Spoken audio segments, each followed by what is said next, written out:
Hi, hello, I hope you're taking care of yourself. If you're new here, my name is Lexi, and at long last, welcome to end of year content. We have made it. We're gonna start off, as is tradition on this channel, with some statistics, and I read a grand total of 78 books this year, which is obviously a lot if reading is not your sole method of coping with the world around you, but for me, it was about 50 books less that I read in 2023. I feel like my already pretty atrophied attention span was just pounded into a dust this year, so I definitely read less than I have in the past, but you know what? That's okay. We do what we need to do to survive, and I still got through 78, which is a perfectly respectable number. This is a table month to month of how we did. As you can see, we were in the most dire straits during Q4. Wonder why that could be. This was my genre split in the form of a pie chart for this year, and if you're new to my channel, I will read pretty much anything. I don't read middle grade, and I don't read a ton of the really dense informational nonfiction, but pretty much anything else is fair game. Usually, whenever I finish a book, I try to make the next thing that I read as different as possible from whatever it is I just finished, because it helps to keep them kind of distinct inside of my memory. So that's how we end up with this. Romance is usually the biggest piece of my pie, and that's because A, I just like reading romance books, but also B, I'm nosy. I like reading viral books. I like having opinions on popular things. For anybody keeping track at home, since last year, I was able to improve upon my books read by men numbers. We went from 14.7 to a smooth 16.9, but the real twist, the real dagger for this video is, get this, somehow men ended up being the majority, 5-3 of this best books list. Just a truly remarkable underdog performance, which really goes to show that for me to pick up a book by a man, it has to have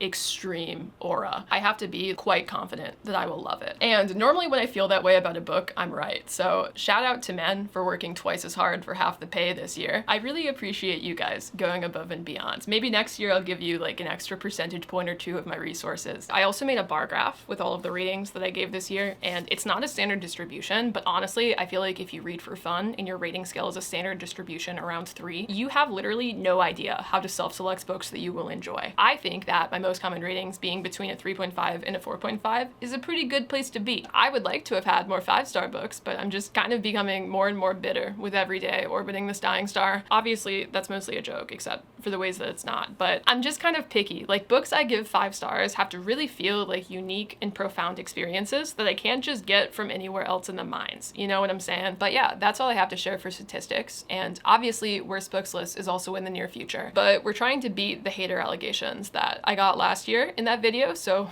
we're starting out with the good ones, with the idea being that if you don't have the spare time to dedicate to reading dozens of books every single year, and if you think that you might have the same fried brain, good taste as me, I have done the labor for you. I'm going to deliver to you the best 8 books I read last year, one-stop shop, unspoiled, because to spoil something in a video like this would be both cruel and unusual. And hopefully, even if you're a regular viewer of this channel, I will have enough new things to say that this video will still be fresh and fun. Anyways, that's the preamble, but before we get into it, I just have a quick word from the sponsor of today's video, which is Skillshare. Like most of the world, I tend to spend the first month of every calendar year thinking about what new things I can do to fix my whole life and just solve every problem I've ever had. And even though every year I quickly realize that that's not an entirely realistic goal, and I bear witness as most of the things that I've started to do in the name of wellness die slow and painful deaths, what does tend to stick for me are goals that have to do with how I interact with my passions and with my creativity. Probably because these are things I do already that I want to learn how to do more often and or better. And if you're anything like me, one of the best places that you can go if you want to make creative pursuits into a bigger part of your life is Skillshare. Even if you aren't in school anymore, even if you haven't been for some time, you're never too old to pick up a new skill or to learn how to do something that you love in an entirely new way. And for me, one of the things I'm trying to be more intentional about this year is getting better at journaling and at processing all of the big feelings that I have in a way that is hopefully a little bit more productive and therapeutic than it has been for me in the past. And Skillshare has a ton of really neat classes that are giving me a lot of inspiration, both in terms of prompts and what to write about and consider inside of my life, such as this class, which is taught by a woman who has a truly unfathomable amount of inner zen. But also, I'm finding ways to make journaling a more holistic and engaging experience through things like incorporating art and drawing into what I'm doing. And this is far from the only thing that you can do on Skillshare. Whether you're looking to learn how to paint or sew your own clothes, or you're getting into photography, or you want to start creative writing more often, Skillshare will not only just generally teach you some good practices, but it also will show you some new ways entirely to engage with your hobbies and the things that you love and the things that you want to get better at in the new year. So if any of that sounds interesting to you, I strongly recommend checking out Skillshare. And the first 500 people to click the link in my description will get a 1-month 3-month trial completely for free. Thank you again to Skillshare for sponsoring this video. I really appreciate it. Let's get back to it. All right, hello, welcome back. Probably nobody is wondering this, but if you're wondering why there are only 8 books instead of a clean top 10, I am talking about as many books in this video as feels right. And the 8 that I picked are the 8 that I feel were truly like above and beyond good. These are the books that will live in my brain until the end times. I could have lied to you and pretended that there were more than 8 in that tier, but there's not, and I feel like it's better this way. So anyways, the first book that we have in this video, number 8, is The Library at Mount Char. I read this all the way back in either January or February, just a simpler time in my life, and I have not stopped thinking about it ever since. If you're looking for something that will just fuck with you, if you want to feel like your brain is melting out of your ears and onto your couch, except your couch is the astral plane and you are alone in deep space and you haven't seen your home star in years, this is your guy. I don't even really know how to describe the plot of this book to you. I went into reading this after multiple years of it living in the back of my brain as something that you're supposed to experience blind. And even though I saw it discussed online a lot, I'd learned nothing ever about this book. I'm really good at that, actually. It's the same way that I avoided Parasite spoilers for 3 full years until I was able to get my friends together to watch it. So yeah, I knew nothing. The back of this book really does not tell you fucking anything. And honestly, I kind of think that that's like the peak way to experience this. So with that in mind, very, very, very loosely, this is about a woman named Carolyn who lives in an underground library, and she's a part of this magical clan, except the magic is knowledge. And also it's like way more interesting than that probably makes it sound. And the clan is her and her siblings and then their dad, who is this figure that is so esoteric and powerful and mysterious that they're all kind of convinced that he might be God, or like the closest thing to it. And one day the book kicks off when this guy goes missing, and everybody needs to figure out where the fuck he went before a bunch of really bad things start to happen to the library that they live in. The story also takes place kind of parallel to the modern world, so this completely normal dude whose name is Steve, he also ends up involved. But that's all I'm going to say with regards to the premise, and that's barely scratching the surface. That's like the first 3 pages of the book. This is easily one of the best plotted start to finish books I have ever read in my entire life. Just in terms of what it took to plan out and properly foreshadow and put together the story, like, it is such an achievement. And because it's so ambitious, you do spend a pretty significant amount of time confused, but the satisfaction that you get when everything finally comes together is like nothing else. It's so good. What kind of readers would enjoy this book? Because I'm very aware that I'm kind of giving you nothing to go on with this. You have to be down for anything. You have to be open to some pretty insane and weird stuff. You have to be okay with feeling kind of lost, both in general in the book for most of it, but then at the end in a different way. Because even though I think that the ending is like extremely satisfying, it is the kind of ending that does open up a lot of other questions and considerations that you're never going to see completely explored because this is a standalone. This book also has a very wry and sardonic sense of humor. The tone of everything is always kind of silly, even when what's happening is not very silly at all. And I liked that because my sense of humor is cooked. I grew up a depressed child of the internet, so it was right up my alley, but I could definitely see how for other readers it might be a little bit off-putting. I did have problems with this book, like actual real problems, which isn't really the case for anything else I'm talking about in this video. But for me, this book was just that good that I was able to overlook some scenes that were honestly pretty suspicious. Some narrative decisions that were very like, ah yes, a man who was raised on problematic Hollywood femme fatales wrote this book, and it shows. I was able to look over that, which I think is a testament to the quality of this book, but it's also my one caveat that I will give to you, because this book has a pretty extreme amount of violence. Like, I think you could for sure call it gratuitous. For me, there were only a couple of times where it felt over the top or like it worked against the story, because honestly, most of it I think was good. This is a grim, dark sci-fi fantasy moment. It's not cute, it's not fun, it does not pretend to be ever, but if you know that that is something that could bother you, number one, look up the trigger warnings. Break the rule of knowing nothing and take a look at what you're in for. But also, number two, maybe just don't read this one. Maybe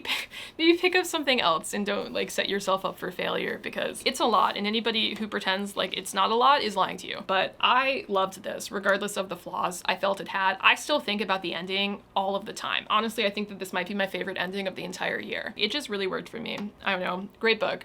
Fantastic time. Next up, in 7th place, we have The Spirit Bears Its Teeth. This is technically YA, and like, sure, I guess, but one thing that you should know about Andrew Joseph White is this man is not afraid to, let's just say, push the envelope on what you might expect in young adult. Similar to the last book, although to a lesser extent, if you can't handle depictions of violence and like real visceral tragedy, you should look some stuff up. You should see what you're in for before you pick this up. But this is a historical fiction, except also kind of a fantasy horror story that's about this trans boy named Silas, who is born with purple eyes in this alternate version of 1800s England, where having purple eyes gives you like Ouija board medium powers. You're able to commune with spirits, you can like do things inside of the spiritual realm, and these abilities are super duper rare, to the point where somehow even more than usual for 1800s England, daughters with purple eyes are essentially just sold to the highest marriageable bidder for the sole purpose of ideally producing sons with purple eyes that can then give those families real power in society. And Silas obviously does not want to be sold off to become somebody's wife. I mean, for a multitude of reasons, including like a desire for rights and freedom, but also just because he's trans. So he ends up trying to basically like punk the secret society of all of these men with purple eyes into giving him this brand that will mark him as one of them and give him essentially free movement to do whatever he wants for the rest of his life if he's able to somehow finesse. But even though he gets kind of close, he fucks it up, he gets caught, and he ends up getting sent to this sanatorium type place. It is this tiny little finishing school for women who do not follow the rules of society, and they use extremely dubious tactics to accomplish their goals, as you'd probably expect. And when he gets there, he realizes through communing with the ghosts inside of the sanatorium that something is afoot, and he has to investigate and hopefully escape whatever it is that's going on. This book is such a unique story. The premise obviously has some pretty well-established roots. Talking to ghosts, people do that in books. Academies that have extremely dark underbellies and also a bunch of students to get to know, that's something that you sometimes see in literature. But the way that everything comes together inside of this book is just so novel, in part because Silas is such a great perspective character. I remember talking about this when I wrapped this book up forever ago, but Silas's character as somebody who is not only just trans, but also autistic, he captures something that I almost never see talked about in any kind of media, not just books, and that is the chicken and the egg experience of like, what made me this way? In his case, he's trying to figure out, am I trans because I'm autistic, or is it the other way around? Like, what is my original sin? And obviously, while that in and of itself is very specific to the trans autistic experience, I think that that vibe of, am I autistic because of my trauma, or do I have trauma because I'm autistic? Am I depressed because I'm queer? Where did it all come from? What made me the way that I am? Nobody talks about it because you never want to feed into the weird right-wing discourse around choosing to be queer or neurodivergent or mentally ill, or also around any of those things being on balance negative things to be. But almost everybody I know, myself included, who has more than one or two comorbid, not typical normal things going on inside of their brain, has had these intrusive thoughts of, where did it all start? How could I have just saved myself all of this trouble and been normal instead? And Silas's character, both in general through his journey in this story, but also through interacting with other characters that are either trans or autistic, not both like him, it is just so well done. And it demonstrates so well what it means to learn to understand yourself as more than just the sum of your parts, and as a whole person who is worthy of existing and celebrating just the way that you are. Obviously, I didn't relate one-to-one to Silas's experience, but I found that there were a lot of moments in his journey that hit really, really close to home. But that's not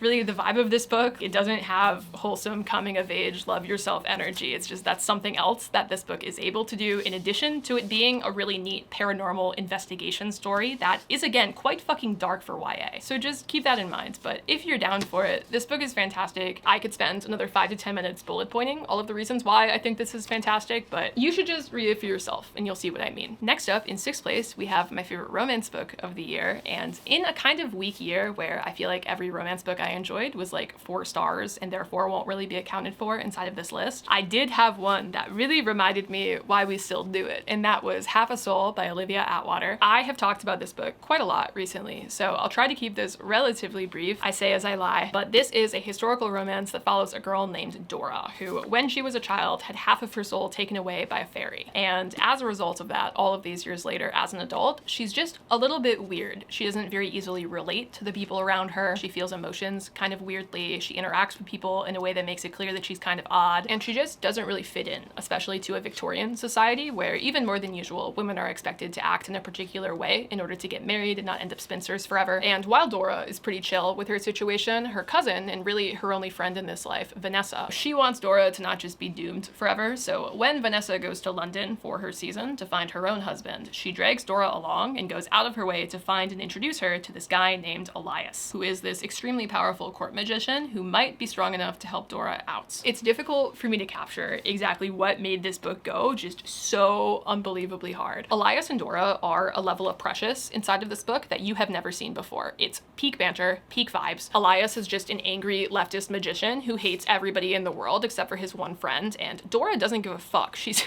extremely straightforward, she's very direct, and the way that they talk to each other is just, it's so much fun. It's a treat. Elias also has strong Howl vibes, if you're into that, which I mean, obviously I am, just look at me. Listen to this quote. "Is there some other help that I might offer in that case?" she asked. "I cannot imagine you came to one of these parties you so hate in order to dance." "You are correct, of course," Elias told her. "I despise these silly balls. I did not come here simply to dance." He cleared his throat slightly. "I have again had little success today. I found myself sitting alone in the dark, tired and bitter. And I suppose I could have stayed like that, but I promised Albert that I would be kinder to myself. And so I tried to think of where I would want to be if I were not so bound to this hopeless task." Dora knit her brow. "You cannot have thought of Lady Cushing's ball," she said skeptically. "I did not," Elias said. "I thought of you, Dora. But you are here, and so here I am." Those golden eyes held hers, and a flustered heat pooled against the surface of Dora's skin. "I did not come here only to dance. I came here only to dance with you. It is quite a different thing."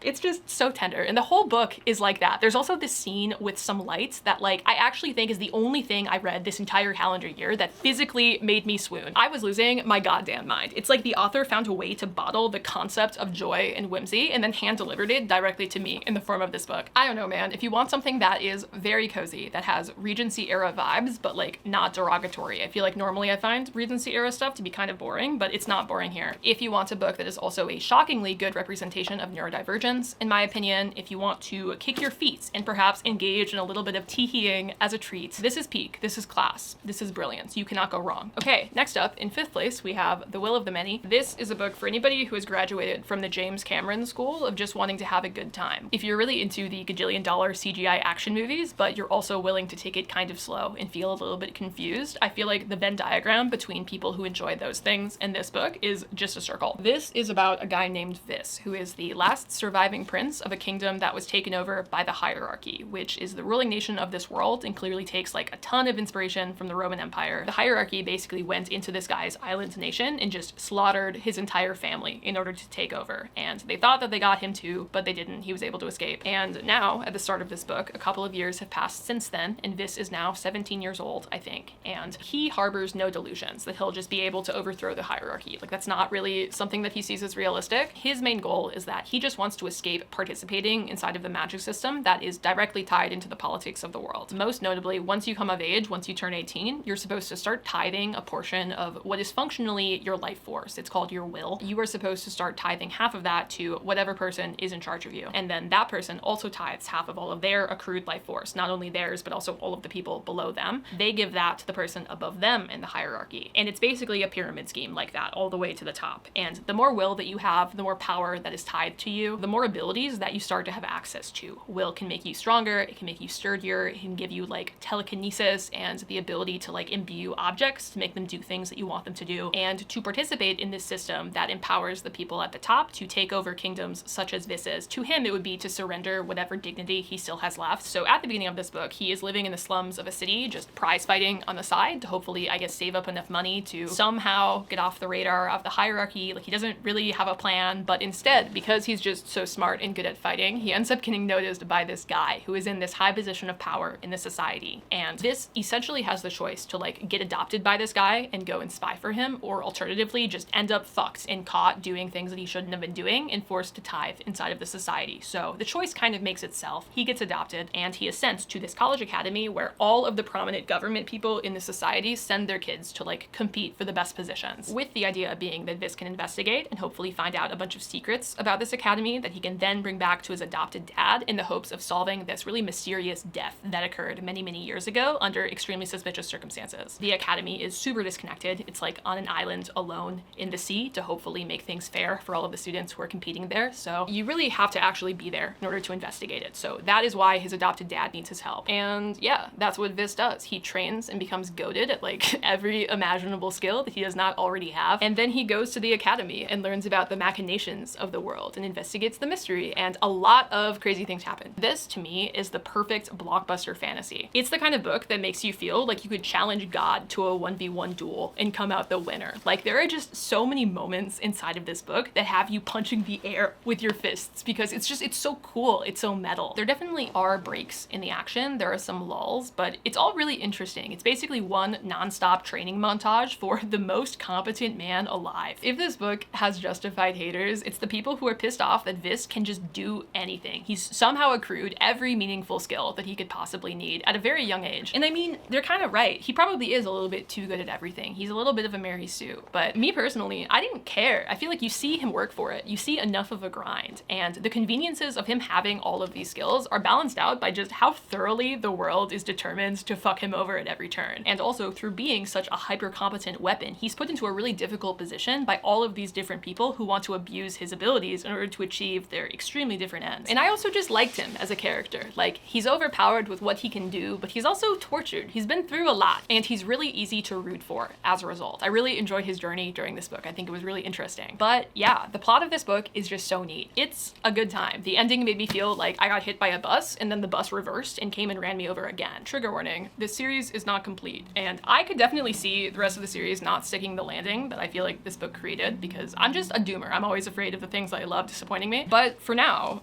this is an extremely strong start. I am frothing at the mouth waiting for the sequel. This is probably going to be one of like very, very few books that I read within a few weeks of release. It was just that much fun, and that is how much I'm dying to know where we will go from here.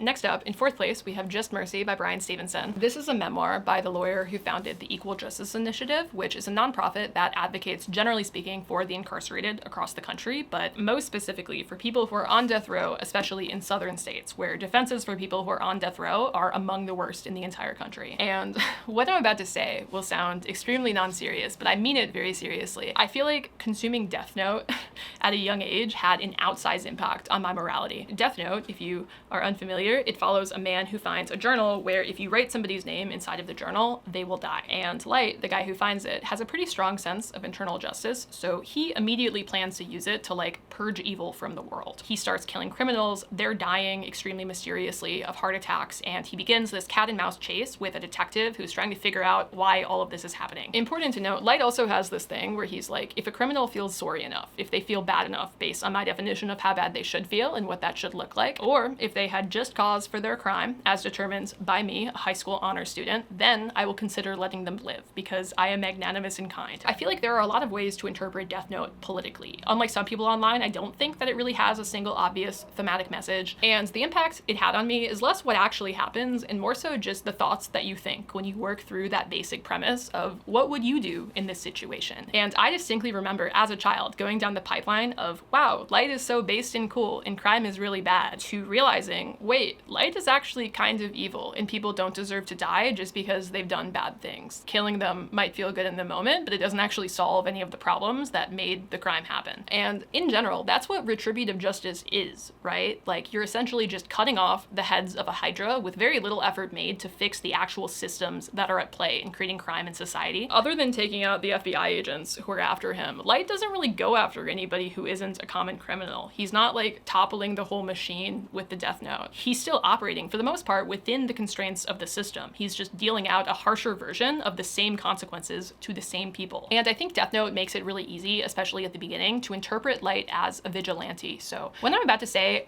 might sound kind of insane if you haven't had this thought yourself, but to me, I feel like as a result of everything I'm saying and what Light actually does, he really just represents an arm of the state. This idea that the government conceptually has this perfect sense of justice and will only put the worst of the worst to death. That's who Light thinks he is. That's who the judges on death penalty cases in Alabama who overrule jury sentences to make them worse and to put somebody on death row, that's who they think they are as well. And it's not true, both for Light and also for the government, which famously makes a lot of mistakes in death row cases, just in terms of like, did they do it or not? But even beyond that is the source of countless inequities inequities when it comes to who is put on death row and why, even when people are guilty. For example, in this book, you see that black men in Alabama are way, way, way more likely to be put on death row for committing the exact same crime as a white man who was given life without parole. And this is true at a level that is like way beyond statistical significance. And there's no actual reason for that. It's just racism. But when you have the judicial arm of the state acting in a way where it feels like this is justice and it has the sole authority to be the arbiter of what pure evil actually is, you end up in these situations where things like racism have an extremely big impact. There's just no way to actually be fair with state-sanctioned violence. Even if in theory you think that that would be the ideal, which for the record, I still don't, you can't do it in a way that is equitable because people are flawed, people have biases. And anyways, tying back to why this book in particular is really, really good. Obviously, I was already on the anti-death penalty wave before I read this, but I feel like this book does just such a good job of showing you from the ground up how completely fucked our criminal justice system is. During the book, Brian is mostly taking you through this one famous case where he led appeals for this guy who clearly did not even kind of commit the crime that he was convicted for. He had a massive amount of witnesses who could all attest to him being elsewhere, and the couple of people who testified against him were clearly bribed by this super corrupt police investigation. There were things considered by the jury as evidence that just did not exist at all at the time of the crime, like cut and dry, were not there. He obviously didn't do it, but for a slew of reasons, he was convicted and put on death row anyways. And in between chapters following that case, which is insane, you also get stories from Brian's other work within the EJI working with other people. You get stories from people who were guilty, who were put on death row. You get stories about people who were put in prison for life without parole as like 16-year-olds. And you see a lot of ways that the criminal justice system inside of America is not in fact very just. And all of it is just so well told. Like, Brian is genuinely one of the best human beings I have ever had the pleasure of reading about, just in terms of his willingness to go down for the cause. And in addition to that, he's also a fantastic writer and storyteller, which I guess you would expect considering that's kind of a part of his job. But seriously, the book is just so well constructed and interesting. And I think that no matter who you are, whether you already kind of agree with my takes or if you don't, but you're willing to challenge yourself, I really think that this is a good book to do that. I would consider it to be a pretty essential nonfiction read. Okay, I'm gonna move because this lighting is absolutely horrible. I don't know how to start recording videos before 1 p.m. or I would never have this problem.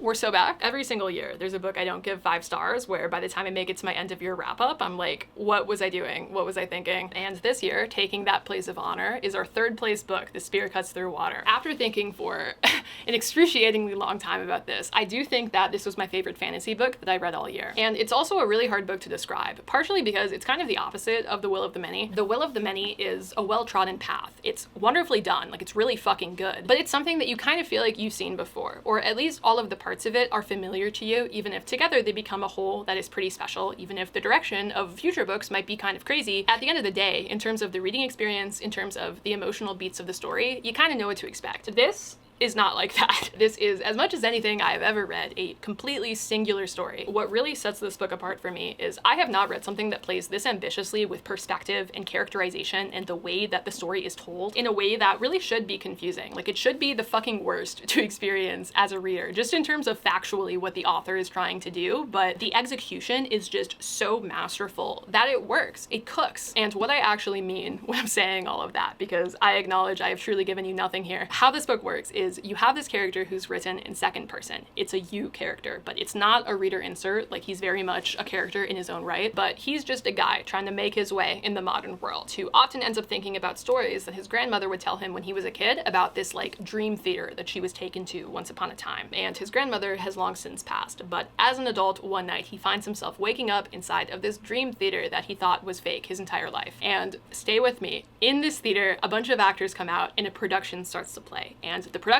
that plays is the actual main story of this book, which describes this quest that these 2 men take to hand deliver this dying god to this place on the coast where hopefully she will be able to save the entire fantasy world from this really corrupt leader. And all the while on this journey, they're also being chased by this goddess's 3 kids who are all evil, but also just really interesting characters in a way that is beyond the scope of what I'm talking about in this video. But the whole time, for the most part, you're just reading this book as a typical fantasy story, but it's also happening as a theater production on a stage that the real main character character, the second person you, is watching and is emotionally reacting to. And the perspective in the story switches extremely fluidly from mostly third person hanging out with the two guys as they're going on their quest to second person, the audience guy having a thought about how this all connects to his grandmother. And then we're back to third person again, but we're not with the main characters because you're getting the thoughts of like a rock or a random decapitated head on the battlefield who is also characterized as a whole person inside of the story. There are no NPCs. Everybody has things to say, and the world really feels lived in as a result. And also the stakes of everything that is going on feel extremely high because everybody is given humanity. You can see why what happens matters to everybody inside of the world. And again, I know that all of this sounds really confusing because it should be. It shouldn't work. It should be impossible to follow what's going on, but it's not. Like, it takes a little bit of getting used to at the very beginning of the book, but one of the most impressive accomplishments of this story is how well it's able to hide from you how difficult it is to tell. Mostly all of these perspective changes don't even really register. Like, it's doing all of this insane shit, but the writing is so fluid that you can't even tell. I definitely read this quote whenever I talked about this book for the first time, but I'm going to read it again because I think it does a really good job capturing how the story is told. For context, this is pretty close to the beginning of the book, and you're at this military outpost right before this quote where things are clearly about to reach a boiling point. Things are about to happen, but you don't really know what. And one of the main characters has a conversation, and it ends, and this happens. "Go on, Deware man," he said gently. "Go get some rest." Time was running to its close. It is an agitating sensation, almost pleasurable, the feeling of coming up to a steep and impenetrable deadline. It puts you in the mind of the egg timer, which was your Lola's favorite toy. She used that cranked ovoid contraption when she steeped her tea. She used it when she baked with the clay oven. She used it to startle you awake from a nap. When you think of the egg timer, you think of old hands, white-knuckled, winding the spring. You think of tension wire, held at a gasp between two opposing poles. You think of its insides ticking away, a sound that has never left you, just as she has never left you. You hear it now, in this very theater, distant but unmistakable, the clicking of its aluminum tongue, the tapping of this moonlit body's foot. We wait. Horses reared in the night. A wagon raced through the city between mountains. And then it goes on to describe how everything goes to shit. And that's the vibe. I feel like it just adds such a unique layer to the storytelling in this book. And also the love story is fantastic. Like, this is what I mean when I say that I love fantasy that has a strong romance subplot, because it just feels so much more earned to me when characters fall for each other after going through so many insane and tumultuous experiences. And I just really rooted for them. Like, I feel like I hitched all of my emotional well-being to what would happen with them at the end of this book. I will say that, like many books on this list, because I'm an insane person, this book is fairly dark. Like, it definitely has some dark themes, so fair warning there if you need one, but I wouldn't say that this has a dark tone. Like, the book still feels extremely hopeful, even when a lot of bad things are happening, and bad things do happen, and it is just so good. I read a lot of books, obviously, and for me, this was a completely novel experience. I imagine it would be the same for you. So if you want that, if you want a story that is about love, both familial love and romantic love, and also just a love for your history and for your culture and for all of the ancestors that had to exist and keep moving forward even in the face of impossible odds in order for you to exist as you are today, this book is fantastic. I did have like really minor problems with it when I read it, which is why I gave it 4.5 stars like a clown, but they don't matter to me anymore. I was a fool because I have nothing but the fondest of memories reading this book. If you are a fantasy lover, I could not recommend it to you more. Okay, top two. Look, I obviously loved all of the books I've talked about so far in this video. They're fantastic, but for me, there is a real gulf between these two and the rest of them. These are the two books that really set the bar for me this year, and picking which one I liked more honestly sucked ass. Like, I wish I could have made them cage fight because it would have made things a lot easier. But here we are. Number two, we have Notes on an Execution. I was pretty sure that nothing would beat this book when I read it last spring, but we had a new challenger pretty late in the game. But coincidentally, in the same vein as Just Mercy, this is my other death penalty book for the year. This one is fiction, and it's really very different from Just Mercy, but I kind of think that if you liked one, you'd probably like the other one. And it follows a guy named Ansel, who is on death row awaiting execution for murder, which he definitely did, like, there's no doubt about that. And the story is told partially from his perspective, which is given to you in second person every hour on the day leading up to his execution, but then it's also told partially from a third person perspective of a handful of women in his life who were left behind and who were affected by his actions. I also read Bright Young Women this year, and don't get me wrong, I feel like both books did have substantively different goals, but I feel like this did a lot of the same things as Bright Young Women, except in a way that was subtler, and I think more incisive, partially because it just better captures how complicated criminals are, because they're people, and people are complicated. And likewise, it captures how complicated it can be to grieve in this situation as somebody whose loved one was a victim, and also how difficult it is to witness the way that the world looks at and oftentimes exalts these people who do really bad things into having full legacies of harm. This quote, I think, is fantastic. Why them? Why then? Hazel cannot fathom a less interesting question. Of course, she is sorry for those girls, for their families. But the attention, that big question, it baffles her. It does not matter how Ansel felt. His pain is irrelevant, beyond the horizon of her consideration. It does not matter why he killed those girls, or Hazel believes that a person can be evil and nothing more. There are millions of men out there who want to hurt women. People seem to think that Ansel Packer is extraordinary, because he actually did. Or this one, also. As the world splayed beneath her, obscene in its beauty, Safi marveled. She had known from a young age that everyone had darkness inside. Some just controlled it better than others. Very few people believed that they were bad, and this was the scariest part. Human nature could be so hideous, but it persisted in this ugliness by insisting it was good. The book is full of gems like that, and all of the characters have pretty unique perspectives as well on morality and on what it means to be good or to be evil or to be both. And the best thing that this book does with all of that is challenge you at literally every turn. It's constantly asking all of these really fascinating questions about whether it's possible to redeem even the worst people in society, about whether those people who you believe on a karmic level, like you think that they should suffer, whether even they can be mistreated by cruel and unethical justice systems. The book asks you, what happens next if we kill them? Like, what do we get from that as the people left behind? Are people like Ansel born, or are they made? Are they a result of their experiences? And thinking about those questions and putting yourself in that dialogue is what this book challenges you to do. And a common criticism of this book within that is that it spends too much time redeeming Ansel. But I don't think that's true. Like, it's still very clear when you're reading this that this man sucks and did horrible things, and still, to this day, thinks some pretty horrible thoughts. But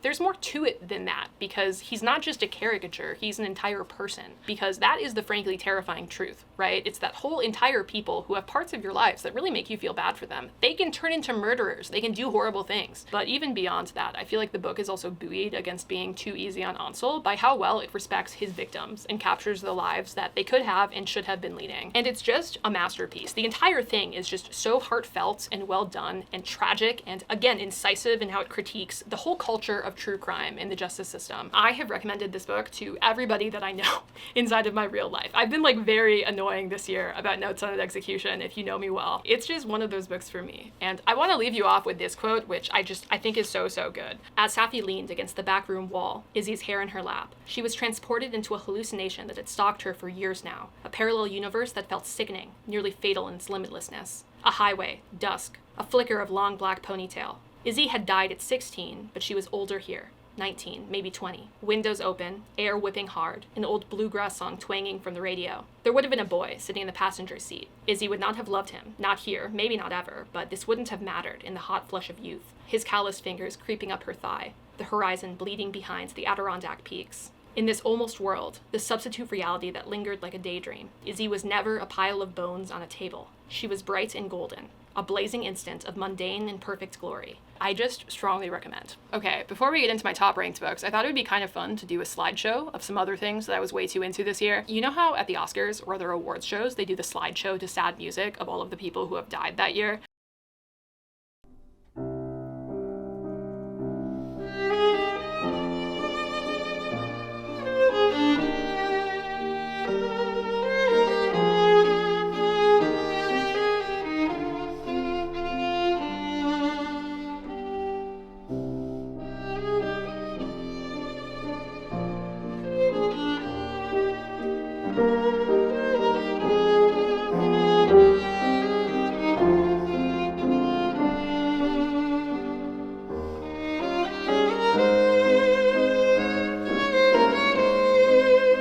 Okay, we've arrived. Number one book for 2024. What a year. This is Shark Heart by Emily Habig. A hard-fought victory for the Sharks. I love this book, and I didn't read it for a video or anything. Like, I haven't covered it anywhere on this channel except for the wrap-up, so if you missed that video, this might be news to you, but it is my heartfelt privilege to make this the best news that you have ever received. The greatest gift that I could possibly give you at the start of this year is the knowledge that you can still read this book for the first time. It's not too late. One thing about me is, in order to get 5 stars, unfortunately, books usually have to produce a strong emotional reaction inside of me. It's the only way for me to know that my heart has yet to turn to stone. It's a feeling that I chase in literature. And this book ruins me. Like, spot the difference between this picture of me crying reading this book and this picture of a puddle on the ground after a hurricane. You can't. There's no difference. This is a book about a man named Lewis who discovers that he is slowly transforming into a great white shark. This is just a disease that people can sometimes get where they just start transforming into animals, and it's incredibly sad. And I know it sounds goofy, like it sounds funny haha, but just imagine that this was your life, okay? Imagine your loving husband just stops being your husband and turns into a shark, and you have to figure out what to do with that. Like, I would lose my mind personally. I don't know about you, but that's what this is. It's about a husband and wife who are very, very much in love. They've like just been married, and it's about a disease that just continues taking and taking from this man until he is unrecognizable, both physically and emotionally, to his wife, who at his core he still loves very much, even through all of this. The story is told through this series of vignettes that are incredibly short. I mean, a lot of chapters are like 1 or 2 paragraphs long, and it's just scenes from the restaurant. It's moments from their lives together as everything slowly starts to go to shit. The writing bounces between prose and poetry sometimes, and occasionally becomes a screenplay, because that's what Sharkman Lewis did. He was a high school drama teacher, but it always feels fluid. It always works, in my opinion. And like a bunch of the other books I really, really loved this year, it made this book into one of the most unique reading experiences I feel like I had all year. There's more to the story as well than just the main relationship. You also learn a lot about Ren, the wife, and her backstory and her relationships with the people in her life, and that also, without spoiling, is just fucking heartbreaking. Like, it's so sad, but so beautifully sad. There are quotes that I saved from the halfway point forward of this book that